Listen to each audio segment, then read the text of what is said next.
iyaduna aad u waaweyn gaar ahaan meesha loo yaqaano xariirad iyo aagga lughaye waana arki doonaa ishaan ku hayn doonaa wixii kasoo kordho dhaqaaqyada halkaas ka jirana waa mid aad u weyn labada beelood ee ciise samroon labadaba way diideen inay isaaq la fariistaan ay markaasi wadahadal ay la galaan maadaama ay aaminsan yihiin cabdiraxmaan ciro wafdiga uu soo diray uu yahay wafdi shirqool ah labadan beeloodna xaaladda kusii fogeynaya ayadan ishaan ku hayn doonaa waxa al wixii kasoo kordho barnaamijyaas oo dhan barnaamij shargaree melfo garsiya haddaan tagno cadaaniyow ee dhanka iyo dowlad deegaanka canfarta waxaa weerar laga baqaya inay kusoo qaadaan ama duqeyn ay ka geystaan nimanka lagu magacaabo dowladda Djibouti oo ayadu dareensan in duulaan lagu yahay dhulkeeda isla markaana ka hortagayso qorshooyinka waaweyn ee dowladda Itoobiya iyo Imaaraadka Carabta ay maleegayaan haddii duqeyn ay ka dhacdo gobolka canfarta mar kale maxaa ay sameyn doonaan islada canfarta gooniyo horta ma awoodaan canfartu gabi ahaanba awoodna oo ma laha inay dalka Djibouti jawaab siiyaan oo waxaynu ognahay maalmihii ugu dambeysay inay duqeymo xooggan ka geysanaysa dowladda Djibouti halkaas gabi ahaan nimankaas ay bartilmaameed u ahaayeen meel kasta ay ku sugan yihiin ama Itoobiya ha ahaato ama Djibouti ha ahaato duqeymo xooggan loogu geysanayay gabi ahaan nimankaas ay burbur aad u weyn dhexda ka istaageen oo la sheegay warar xanoo soo baxay ay sheegeen nimankaas inay ka tanaasuli doonaan inay Djibouti soo galaan ama ay Djibouti kursi ka ridaan Ismaaciil Cumar Geelle ayagoo dowladda tira badan hoosta ka tuseen inay yihiin dad aad u tira badan canfartu halkaan ay ku sugan yihiin kuraasta Djiboutina aysan wax xaq iyo xuquuq ku lahayn meeshaasna gabi ahaanba lagu ciilo oo aynan gabi ahaanba xaqi ay u lahaayeen inay ka helin Djibouti ayagoo aynu ognahay canfarta iyo ciisu inay wada degaan Djibouti ayaa laga dhex tusay in halka ayagoo ay madaxweyne ka noqdaan dowladana la wareegaan dowlado kale oo tira badan ay garab siiyaan oo Itoobiya iyo Imaaraadka ugu horeeyaan oo qorshayaashan ayagu soo abaabulay rabana Ismaaciil Cumar Geelle iyo xukuumaddiisa inay halka ka ridaan marka gabi ahaanba Ismaaciil Cumar Geelle qorshayaashaas ayuu fahmay gabi ahaanna nimankaas meel walba ay joogaan hadda inuu burburiyo ayuu go'aan ku gaaray ama Itoobiya ha ahaato ama deegaanka canfarta ha ahaato ama meel kale ha ahaatee inuu gabi ahaanba diyaaradihiisu bartilmaameed u noqdeen nimankaas wax waliba oo xaq iyo xuquuq oo ay ku lahaayeen dowladda Itoobiya gabi ahaanba uu diiday uuna Itoobiya intuu kaga dabatay gabi ahaanba deegaanka canfarta maalin waliba tab lagu soo duqeeyo Abiy Ahmedna hadii uu ka hadlo waxaynu ognahay gooniyo inay noqon doonto inay Djibouti iyo Itoobiya kala jiitaan xarkooda oo ay gabi ahaanba u ogaadeen mashruuca qayb ka yihiin Abiy Ahmedna biyo isku hoos qarinaya mana dhahayo gabi ahaanba deegaankayga dalkayga ku soo weerarin nimankan hadii dadkiina idinku yimaadaan iskaga celiya laakiin dalkayga kuma soo weerari kartaan oo nimankan waa dad ani soo magan galay ma dhihi karo waxaynu ognahay inuu Djibouti ku haysto khayraadyo aad u tira badan haddii ay ka xirmaan Abiy Ahmed wuxuu noqon doonaa dal go'doon ah oo waqtigan la taagan yahay halka wadada kaliya u furan waa Djibouti dagaal aad u tira badan buu ku jiraa asagana hadda dan ugu jirta inay Djibouti heshiisii ahaadaan oo meeshaas waxyaalaha khayraadiyada ee Itoobiya ka soo baxana ka dhoofsado wax waliba hubo soo gaarayna halka uu kala soo degatay Doorale ee Djibouti marka meeshaas culaysyo badan bay wajahayaan nimanka canfartaha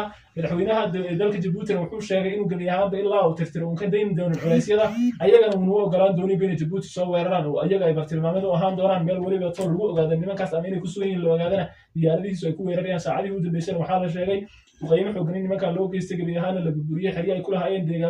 deegaanka canfarta kadibna hadda saacadihii u dambeeyay amnigu uu sugan yahay laakiinse mar waliba tab nimankan waa niman soo karar qaadanayo dowladda tira badan sal ka wadaan oo ay leeyihiin gabi ahaanba waa awoodeen inay Djibouti kala wareegtaan xilka Ismaaciil Cumar Geelle ee dhiiranaada oo hub la siiyo Imaaraadka iyo Itoobiya la sheegay nimanka ugu awooda badan ee garab taagan inay yihiin laakiin saan waxaan isleeyahay nimanka burbur bay ku dambeyn doontaa sheekadu qamaasan tahay dowladda deegaanka Soomaalida dagaal culus ayaa ka jira saacadii la soo dhaafay waxa la sheegay deegaanka biyada oo burburis loo geystay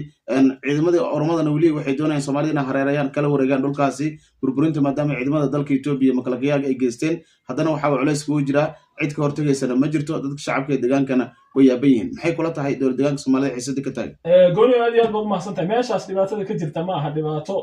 Mustafa Cagtar uu ka jawaabi karo laakiin anigu waxaan isleeyahay dadka Soomaaliyeed ba ka jawaabi kara oo ayagu Itoobiya mushaar ka qaataan kursiga oo ma fadhiyaan Abiy Ahmed uu manahan jabi karo inuu dadka Soomaaliyeed xil ka qaadi doono marka ninkan Mustafa Cagtar halka jooga waxaa loogu hanjabayaa in kursigiisa iska ilaashado arrimahan meesha ka jiran uu ka hadlin ayadoo ay noognahay magaalada biyada magacaabista u dambeysay asaga afkiisa uu ka sheegay inay kamid ahayd inay degmo tahay laakiin hadda waqtigan la taagay ciidamada Itoobiya ay dhaheen ma jirto wax degmo ay meeshan tahay waxayna keenaysaa khilaafaad laba dawladood ama laba deegaan oo isku darisa kadibna ay burburiyeen ayadoo ay noognahay meeshu inaysan ahayn xad ku oolin oo haddii hadda ay ciidanka Itoobiya ku ay leeyihiin meeshaas dhibaata ka dhacayso Oromada iyo Soomaalida isku leynaysa haddii xad ahaan lahayd waxa la dhihi lahaa waa garawsho laakiin waa deegaanka Soomaalida dhibaatadii keenaysa maxay tahay meel deegaankaaga ku taal haddii aad magaalaysato sababtay Oromo kugu soo qaaday dagaal ee loo dhihi dagaal bay keenaysaa maxay tahay usulada gooniyo meeshu waa deegaanka Soomaalida xadna oo ma dhawo Oromiya Soomaaliya ay leeyihiin waa dhul Soomaaliyeed sabab maanta loo burburiyo loo yiraahdo meeshan waxay keenaysaa dhibaatooyin dagaal iyo laba qowmiyadood oo Soomaali iyo Oromo inay isku disho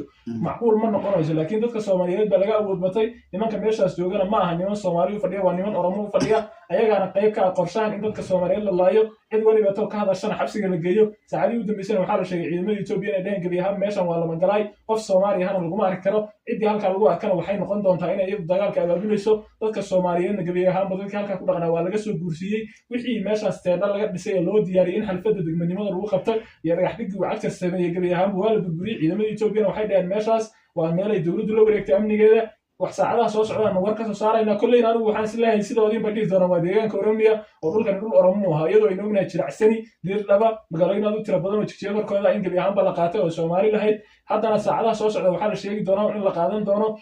tulli guuleed iyo meeshaas iyo meelo badan oo magaalada jigjiga korkeeda kadibna magaalada jigjiga la isugu soo geli doono kursiga Mustafa Cagtarna meeshaas oo ma fadhiyo Soomaali ee dadka Soomaaliyeed weyna ogaadaan ayaguna ay xaqooda raadsadaan oo ay gabi ahaanba Oromada iyo nimankan Itoobiyaanka meesha ku sugan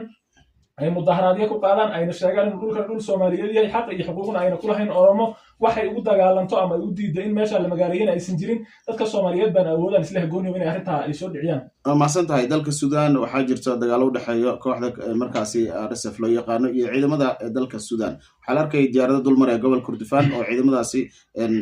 Suudaan ay leeyihiin kadibna qalqal galiyay nimankii dacmo sariic ay halkaas ku aruursanayay inkastoo hadda leeyahay dagaaladii markaas isbedel ayaa ku yimid kooxda dacmo sariicna way sii awood dareynaysaa halkan ay ku daawan doontaan haddii aan tagno dhanka iyo dowladaha Ethiopia iyo Eritrea xaaladoodu waliba cakiran tahay waxaana laga baqayaa labada dowlad inay isfarsaaraan maadaama hub aruursi iyo diyaar garow weyn oo jiro maadaama TPLF iyo isdagaalayaan nimankan kale ee maxaa la yiraahdaa dowladda Ethiopia maxay kula tahay adigaas leedahay dagaalkan ka bilaabanaya TPLF iyo dowladda Ethiopia kadibna u gudbi kara Eritrea iyo Ethiopia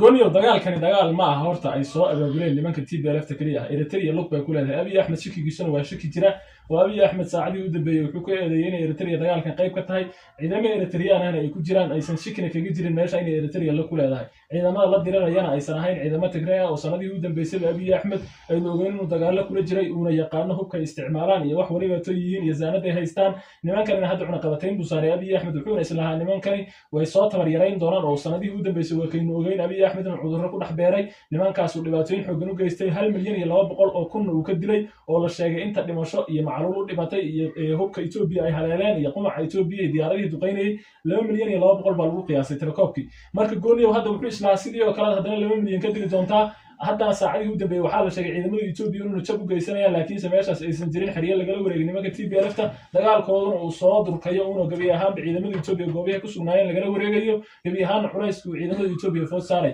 marka Abiy Ahmed dawaaq baa ka soo haray hadda wuxuu sheegay saacadii u dambeysay saxaafaddu qabtay in nimankan Eritrea dagaalka ku leeyihiin ayaguna ay yihiin cid dagaal kula jirtay aysan ahayn Tigray asagoo sanadii saacadii u dambeysay ku daabulay xadka